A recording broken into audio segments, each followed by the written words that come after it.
Olá a todos, estamos aqui mais uma vez com esse projeto maravilhoso de Edmar Ruiz Advogado, desmistificando, simplificando o direito previdenciário e o direito do trabalho ao trabalhador. Uma linguagem simples, que o trabalhador consiga interpretar, entender e saber dos seus direitos.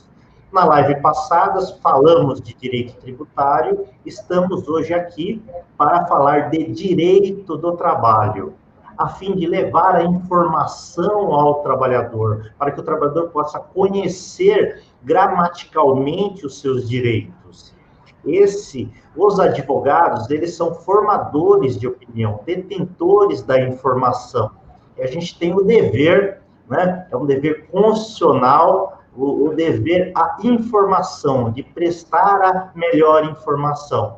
Então, vamos lá ao tema de hoje. É um tema palpitante, né? Como a gente sempre escolhe um tema, né, de boa repercussão, né, que possa aí elucidar o máximo possível de pessoas, né? Um tema genérico. Vamos tratar aqui hoje da dispensa da empresa, ou com um mote, com a pergunta: você foi dispensado da empresa? Será que a empresa pagou todos os direitos que você faz jus? Ou até mesmo você está pensando em pedir a dispensa da empresa? Né? Como você deve fazer, né, para solicitar essa dispensa os direitos? Né? Tá? Então, lembrando, né, que os trabalhadores, né, o público em geral, né, podem mandar as dúvidas, as sugestões para nós, mas trataremos aqui de questões genéricas apenas, né? Alguém que tenha um caso concreto, uma dúvida em específico, né? Nós vamos esclarecer por aqui, trazendo o dever nosso de prestar a informação, mas deve sempre procurar o seu advogado de confiança, né? Bom, para as lives trabalhistas, né, como sempre, chamo aqui o meu companheiro para essa pasta, para esse tema, Dr. Sérgio Macário, para que possa dividir comigo. Boa noite. Seja bem-vindo. Boa noite, doutor Edmar. Boa noite ao pessoal que tem nos acompanhado nas nossas lives. Novamente, é uma alegria muito grande estar aqui falando sobre o direito do trabalho. Perfeito, perfeito. Eu fiz uma introdução aqui, doutor Sérgio, dizendo que o tema de hoje, né, é um tema atual, né, em razão da crescente número de dispensas, né, infelizmente, né, diante da crise provocada pela pandemia, pelo coronavírus, né, uma crise mundial que tem afetado o dia a dia do trabalhador em razão do afetamento da economia, né? Então, a gente tem presenciado aí, infelizmente, a ocorrência de dispensas em massa, né? Um número crescente aí, né, que fez subir a taxa de desemprego, infelizmente, né? Então, nessa enxurrada de dispensas, né, o trabalhador, ele fica vendido, né, muitas das vezes, por não conhecer os seus direitos na amplitude, e é dispensado, e fica a pergunta: fui dispensado, e aí, né? Será que a empresa pagou todos os meus direitos, né? Essa é a pergunta, esse é o tema, doutor Sérgio, da nossa live, né? Doutor Edmar, esse tema, como disse, é um tema palpitante e, infelizmente, o nosso país convive com isso aí há muito tempo, né? Nós, aqui no Brasil, nós temos muitas leis, há uma mudança corrente da legislação, e essa mudança, ela nunca vem para beneficiar a classe trabalhadora, infelizmente. E em havendo tanta alteração legislativa, e aí vem a chamada insegurança jurídica, e que acaba desaguando aí com esse problema de dispensas em massas, as empresas mandando embora os trabalhadores, não observa o mínimo do razoável dos direitos trabalhistas. Perfeito. Olha, pela nossa experiência, né, de atendimentos aqui no escritório, né, doutor Sérgio, os direitos clássicos, né, aqueles comumente, né, são pagos pelas empresas, né, via de regra, né? Alguns casos que a empresa em situação delicada, né, em situação financeira, né, debilitada, acaba dispensando e não pagando direito algum, aí esse trabalhador tem que buscar os seus direitos na integralidade, logicamente. Mas, via de regra, o que a gente observa que aqueles direitos como férias, né, 1/3 sobre férias, 13º integral, proporcional, né, enfim, os dias trabalhados, né, FGTS, né, multa de 40%, né, esses direitos, né, na maioria das vezes, não todas, logicamente, né, muitas vezes não, mas na maioria das vezes esses direitos eles são pagos, né? Se não são, o trabalhador deve recorrer à Justiça do Trabalho para persegui-los, obviamente. Mas, muitas das vezes, o trabalhador tem muito mais direitos do que aqueles pagos ali no termo de rescisão do contrato de trabalho, não é verdade? Ah, sem sombra de dúvidas, né? Eu costumo dizer, e a gente se depara aqui quando chega um trabalhador para reclamar, para tentar entender como que foi a rescisão dele. Eu tenho dito, doutor Edmar, né, aqui com os colegas, que a nossa sociedade é uma sociedade doente. E sendo uma sociedade doente, no momento da rescisão contratual de muitos trabalhadores, a empresa ela usa subterfúgios para sonegar direitos dos trabalhadores. Como o senhor falou, via de regra, o 13º consta ali no termo de rescisão, as férias, que são os direitos clássicos, né? São os direitos ali comum ao trabalhador. Agora, o problema é quando a empresa ela tem o conhecimento que existem normas coletivas que propiciam mais direitos para esses trabalhadores e ela não faz o pagamento devido, não faz o pagamento correto, em, assim, clara má-fé. E com isso, o trabalhador acaba perdendo aí grande fatia dos seus direitos trabalhistas. A gente pode pegar como exemplo, né, o dia a dia do advogado, né, o que a gente mais percebe é que as empresas, muitas das vezes, não pagam adicional de insalubridade ou até mesmo adicional de periculosidade, para falar destes dois adicionais em específico, né, tá? O adicional de insalubridade é um adicional devido, é um plus no salário, para o trabalhador que trabalha numa atividade, né, insalubre, uma atividade de risco, né, ele trabalha ali no ambiente, que o ambiente de trabalho, o meio ambiente do trabalho, no qual ele exerce atividade, né, é insalubre, ou seja, pesa sobre o ambiente de trabalho um ruído excessivo, né, ou até mesmo, né, um calor excessivo, né? Ele tem um contato ali com produto químico nocivo à sua saúde, né? Então, ou até mesmo um adicional de periculosidade. O trabalhador que trabalha ali numa atividade periculosa, né? Com um agente químico, né? Explosivo, por exemplo, né? Ou até mesmo em contato com alta tensão elétrica, muitas das vezes, ou, né, ele faz jus ao adicional de periculosidade, né? Então, esses dois adicionais, muitas das vezes, eles não são respeitados o pagamento pelas empresas, né?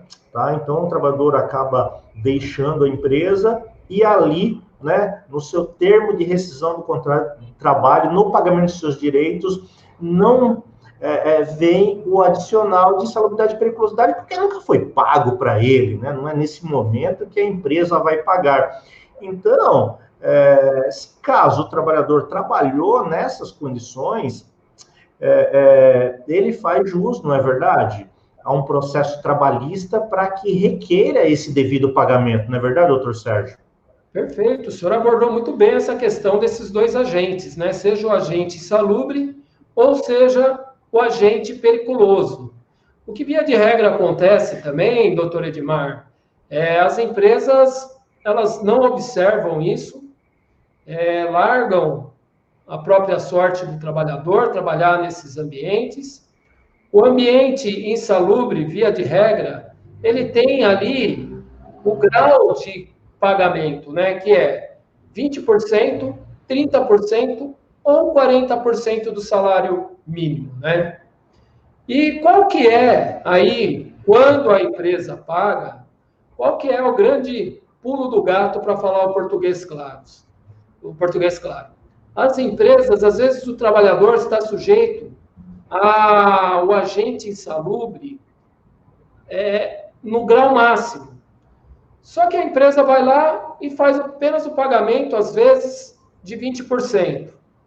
Ela está sonegando ali um direito do trabalhador. E as NRs, que são as normas regulamentadoras, elas disciplinam lá o efetivo grau que o trabalhador tem direito. Por isso que é muito importante os nossos trabalhadores terem ciência que é de suma importância buscar o aconselhamento do advogado para saber se esses agentes insalubres, no caso, eles derivam ali de uma porcentagem outra daquela que ele recebe quando recebe, né? Então, é natural que o trabalhador ele tenha acesso ali nos produtos que ele trabalha, nos produtos nocivos, as etiquetas que constam o nome dos produtos. Então, eles podem pegar esses nomes, levar no escritório de advocacia de confiança deles, para que ali o advogado possa checar junto a essas NRs ou dar um melhor destino para eles, né? De outra sorte, nós temos aí, como o senhor bem também falou, do adicional de periculosidade, que muitas empresas também usam da má-fé para não pagar os direitos aos trabalhadores, porque elas alegam que eles ficam em áreas periculosas pequenos espaços de tempo dentro do labor, dentro do horário de trabalho dele. E muito contrário do que os tribunais têm entendido, a doutrina tem entendido, basta ele ter o contato com o agente periculoso que ele já faz jus ao recebimento. Ele não precisa ali passar várias horas dentro de um ambiente perigoso para que receba esse adicional de periculosidade. Então, assim, é importante buscar o aconselhamento juntos aos advogados, aí geralmente de sua confiança, para que possam, sim, elucidar essas questões. Perfeito, maravilha. Isso é uma questão muito importante e é uma questão que acontece com muita frequência, principalmente o pessoal que trabalha em atividade fabril, né? O pessoal que trabalha aí com alta tensão elétrica, né? A insalubridade, a periculosidade, muitas das vezes faz parte do dia a dia do labor do trabalhador, né? Mas outras questões também, né? E, por exemplo, o trabalhador, durante boa parte da vida laborativa dele, ele fez horas extras e não recebeu pelas horas extras trabalhadas, né? Então, não é porque ele assinou lá o termo de rescisão do contrato de trabalho, não é porque ele recebeu as verbas, né, que a empresa pagou, que ele não possa pleitear agora a diferença, o que não foi pago efetivamente, né? No caso aqui, as horas extras, porque não é só o pagamento das horas extraordinárias trabalhadas, mas efetivamente todo o reflexo dessas horas sobre as demais verbas, né? Iria melhorar o fundo de garantia, né? Iria refletir na multa de 40%, enfim, né? Sobre todas as demais verbas ali, né? De cunho salarial, né? Então, essa questão das horas extras também é uma questão que a gente acaba enfrentando muito no nosso dia a dia aqui no escritório, não é verdade?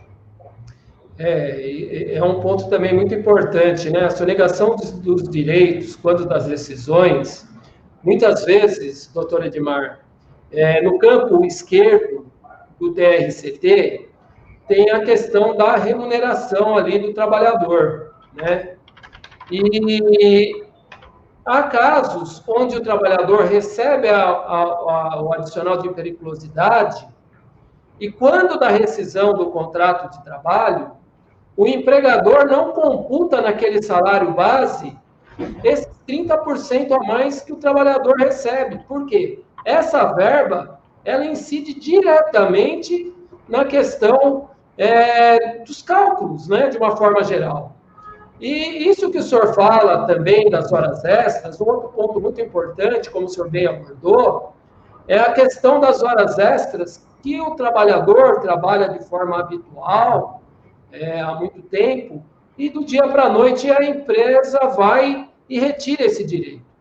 Essas horas extras que foram pagas com habitualidades, elas integram o contrato de trabalho, ainda que o trabalhador não venha mais a fazer uso delas, porque ela incorporou ao patrimônio financeiro daquele trabalhador. E essas verbas também, que são suprimidas, que são retiradas dos recibos de pagamento dos nossos trabalhadores, elas não acabam integralizando ali a base de cálculo para fazer o pagamento das verbas decisórias. Então, assim, o senhor verifica que por vários ângulos que nós passamos a analisar, de grão em grão, o patrão, muitas vezes, ele acaba ali tirando parte desse patrimônio financeiro do trabalhador. E se ele não estiver atento a isso, certamente ele deixa muitos direitos para trás quando dá rescisão contratual. Perfeito, perfeito. Maravilha. Chegaram algumas perguntas, né? Uma pergunta ali de um trabalhador que foi dispensado em razão de um problema de saúde dele, né? Aí a gente precisa verificar, né? Como ocorreu essa dispensa, né? Se foi dispensado e deixou taxativo que estava dispensando em razão dessa morbidade, né? Então, para a gente verificar se ocorreu aí uma dispensa discriminatória, né?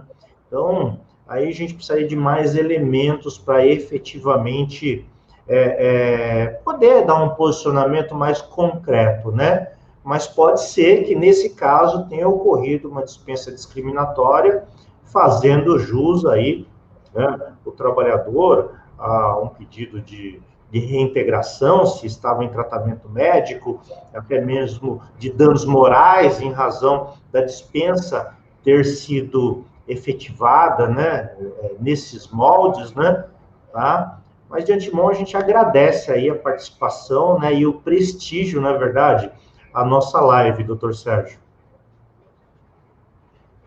A participação e as perguntas que chegam aqui, elas são muito importantes porque, às vezes, ela pode servir para outra pessoa que também está nos ouvindo, né?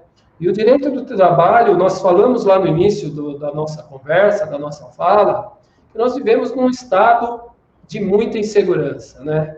E as questões de doença, sem uma análise mais detalhada, uma conversa um pouco mais precisa, uma resposta precipitada a gente pode colocar aí, de fato, o trabalhador em dúvida, né?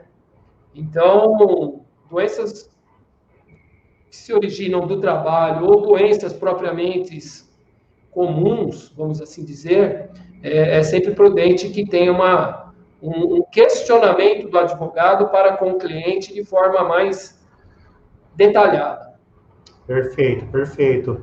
Chegou uma outra pergunta também, de uma pessoa que trabalha no ambiente hospitalar e trabalha, da Cláudia Jacob, que trabalha no ambiente hospitalar, mas na recepção, né? Se faria jus aí aos mesmos direitos dos funcionários, né, que trabalham na UTI. Não sei se ela está se referindo ao adicional de insalubridade, parece-me que não, né? É uma diferença salarial. Aí precisaria analisar, né, pormenorizadamente o caso, não é verdade, doutor Sérgio? Essa pergunta ela tinha que vir um pouco mais recheada aí, de Elementos, né? qual, de qual o adicional ou qual a variável aí que a pessoa está se embasando. Perfeito, perfeito. Mas de antemão, pode ser que tenha sim direito, né? É questão de analisar todo o contexto, analisar documentalmente a questão, né? Então, a gente recomenda que procure aí um advogado de confiança para que o caso seja analisado com mais profundidade para poder dar um parecer mais preciso, né? Senão, acho que faltam elementos, até o advogado analisando as provas que pode dar um parecer mais contundente, né? Porque aqui a gente está tratando de questões genéricas tão somente, né? Mas pode ser sim que tenha direito, efetivamente, né? É importante pontuar, doutor Edmar, correta o seu posicionamento, correto? Vai depender também muito da variável com que esse trabalhador é submetido a esse contato. Por exemplo, às vezes eu posso trabalhar numa recepção, só que eu vou levar papel num quarto onde tem algum paciente com algum tipo de doença que seja a receber esse plus a mais. Então, de certo, uma análise um pouco mais detalhada da pergunta, ela dá condição ao advogado para poder responder com mais precisão. Né? Lembrando que o ambiente do hospital já requer uma atenção muito maior. É bem verdade. Perfeito. A gente, falando assim dos direitos que são normalmente pagos ali no termo de rescisão do contrato de trabalho, e estamos falando aqui das exceções, o que geralmente não é pago, não é verdade? Né? Por exemplo, outra questão que a gente enfrenta muito aqui no dia a dia é a dispensa de pessoas que estão em tratamento médico, né? Ou seja, aquela pessoa que está em tratamento médico, né, via de regra, ela não pode ser dispensada, né? Tá? Então, tem que ser respeitado pela empresa, né, esse tratamento médico, né? Tá? Se ela é dispensada em tratamento médico, muitas das vezes, podemos tratar como uma dispensa discriminatória, como eu já mencionei por aqui, né? Muitas das vezes o Poder Judiciário tem se posicionado no sentido de reintegrar essas pessoas indevidamente dispensadas e condenado as empresas ao pagamento de danos morais, não é verdade, doutor Sérgio? Correto, doutor. Por que acontece isso? Porque a nossa Constituição Federal, hoje, ela vem muito calcada com o cuidado com a pessoa, com o cuidado com o trabalhador, com o cuidado com o ser humano, né? E os tribunais, eles estão muito atentos, né, a essa questão. Salvo o melhor juízo, na outra live, nós comentamos sobre a função social da empresa no contrato de trabalho, né? Esse poder de mando do empregador, de dispensar, ele encontra limites, né? E um caso que os tribunais têm entendido que existe o limite do empregador ao mandar um trabalhador embora, um dos é justamente essa dispensa discriminatória, né? A doença discriminatória, ela veio para dar proteção para essas pessoas, porque mandar uma pessoa embora no momento onde ela está fazendo um tratamento, beira um ato desumano. Porque certamente essa pessoa ela não vai ter o bem maior através do suor do seu trabalho, que é ter o sustento da sua família. Então, o Poder Judiciário ele tem colocado freio, ele tem inibido essas ações. Perfeito, perfeito. temos que salientar também que é dever das empresas fornecer um meio ambiente de trabalho, condições de trabalho salubres, né, e seguras. Se a empresa falha nesse seu dever legal, né, e o trabalhador que entrou com a saúde perfeita e em razão do trabalho, né, do trabalho gravoso ali, do trabalho penoso, né, ele foi dispensado e hoje se encontra com déficit laborativo, né? Ele não tem mais como executar a atividade que ele executava anteriormente, ou até tem, mas precisa empreender muito maiores esforços, né? Então ele ficou aí com um problema consolidado, né? Uma doença, né, que a gente fala doença ocupacional, que é uma doença originada pelo trabalho. Se ele foi dispensado da empresa e se encontra com a saúde, com esse déficit laborativo, ele faz, não é verdade? Jus também é um pleito na justiça, né, contra essa empresa para que seja indenizado, não é verdade, doutor Sérgio? Verdade, verdade. A pessoa, nesses casos aí, ela tem que ter o direito dela reparado. Muitas vezes, até mesmo o juiz determina a reintegração, né? Para que possa caminhar da melhor forma possível os tratamentos médicos, né? Então, é muito importante essa ponderação feita, doutor Edmar. Perfeito, perfeito. Doutor Sérgio, tem uma pergunta na tela aí, do Vitor. Quem está no programa do decreto da empresa com o governo por causa da pandemia, tem alguma estabilidade? A pessoa pode ser mandada embora? Então, toda concessão, né, quando a gente trata de uma matéria de direito coletivo, onde há aí uma redução de salário, uma redução de carga horário, né, que as empresas alegam que estão perdendo produtividade, os negócios não andam bem. Para se fazer um acordo dessa natureza, sempre tem que haver uma concessão. E nesse caso, a concessão, ela é a estabilidade no emprego pelo mesmo período que houve essa redução salarial, né? Então, a empresa ela não pode mandar embora. Se ela mandar embora, ela tem que indenizar todo o período ali que houve da diminuição dos proventos financeiros, ou seja, do salário. Perfeito. Perfeita colocação. Espero que a gente tenha conseguido aí sanar a dúvida. E obrigado, muito obrigado pela participação. Bom, acredito que a gente tenha falado, né, de todos os temas aqui, né, o que mais a gente encontra aqui, né, no dia a dia nosso, na advocacia, né? Lembrando que a gente falou aí da questão da doença ocupacional, a pessoa que é dispensada nessa condição, né? Só fazendo um adendo a essa questão, ela tem direito de receber uma indenização por danos morais e também por danos materiais. Ela tem direito de receber uma pensão para o resto da vida, né? Além de receber um benefício do INSS, né? Ela tem direito a receber um pensionamento pago pela empresa para o resto da vida.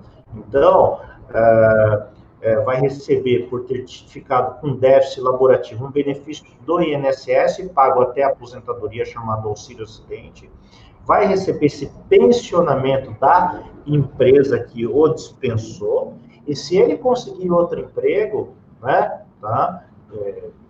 com esse déficit laborativo, isso é tudo cumulativo. Ele vai receber salário da outra empresa, vai receber, né, a pensão mensal vitalícia, né, se ela não for paga de uma vez só, e vai receber efetivamente o benefício do INSS. Muitas das vezes o trabalhador não tem conhecimento dessa informação, né?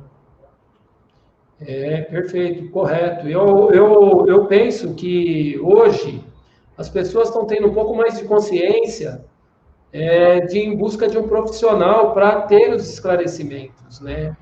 Essa questão do dano moral, dano material, pensão vitalícia, são direitos consagrados que muitas vezes as empresas não pagam, que elas visam restituir aquele malefício que foi causado dentro da empresa para com os trabalhadores, né? Então, é muito importante buscar orientação jurídica com advogado de sua confiança, porque às vezes o trabalhador está cheio de direitos ali para receber. Por exemplo, doutor, a questão da rescisão indireta. As pessoas, às vezes, elas ficam numa situação de insatisfação no local de trabalho que acabam sendo forçadas a pedir as contas. E pedindo as contas, muitas vezes, acontece o quê? Redução do seu proveito econômico ali. Redução do pagamento dos direitos. Você não vai ter direito a aviso prévio, você não vai ter liberação do seguro-desemprego, se você obtiver o tempo legal, você não vai receber ali o fundo de garantia, e você não vai receber a multa de 40%. Olha quanto dinheiro você deixa para o empregador, às vezes por falta de conhecimento. E o que fazer nessas horas? Existe um instituto jurídico chamado rescisão indireta do contrato de trabalho, que permite que o empregado aplique a justa causa no empregador, né? E faz com que você não perca os seus direitos, você não perca a importância salarial que você receberia ali com a rescisão, como se o empregador tivesse te mandado embora.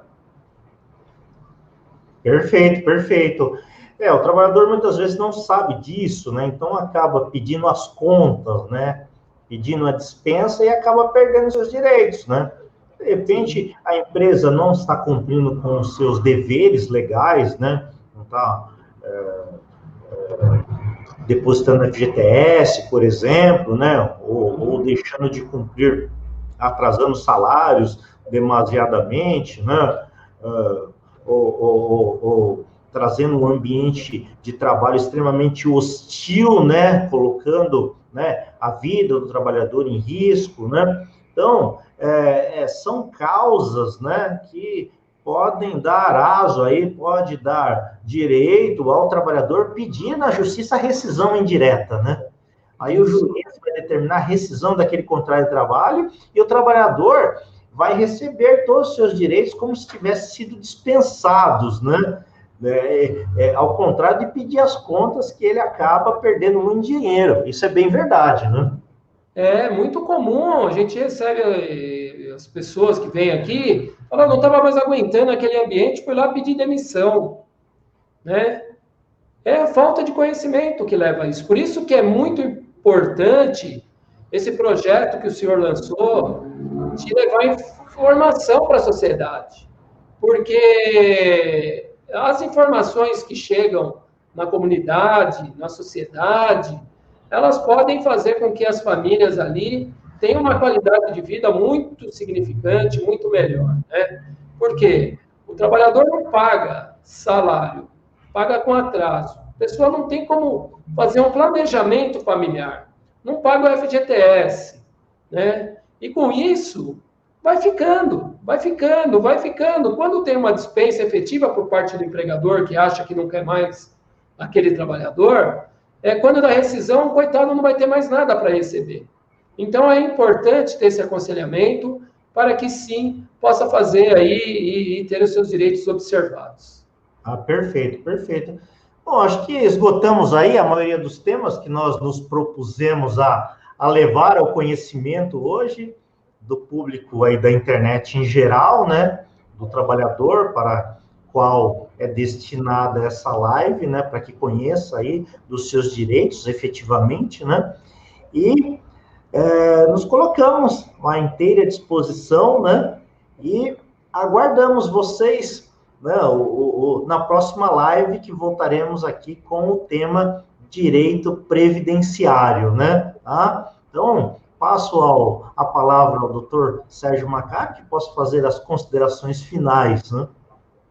Eu agradeço a oportunidade de estar aqui conversando, batendo um papo gostoso, descontraído, leve, né, que leva orientação aí à nossa população, né? Deixo um abraço a todos que nos acompanharam, né? É muito importante o esclarecimento, é muito importante ir em busca de conhecimento, que só através do conhecimento a gente pode progredir um pouco mais nas nossas coisas. Então, deixo um abraço aqui ao senhor, doutor Edmar. Muito obrigado pelo convite novamente. Eu que agradeço, doutor Sérgio. Até a próxima. Agradeço até a todos que nos prestigiaram. Um grande abraço, até a próxima.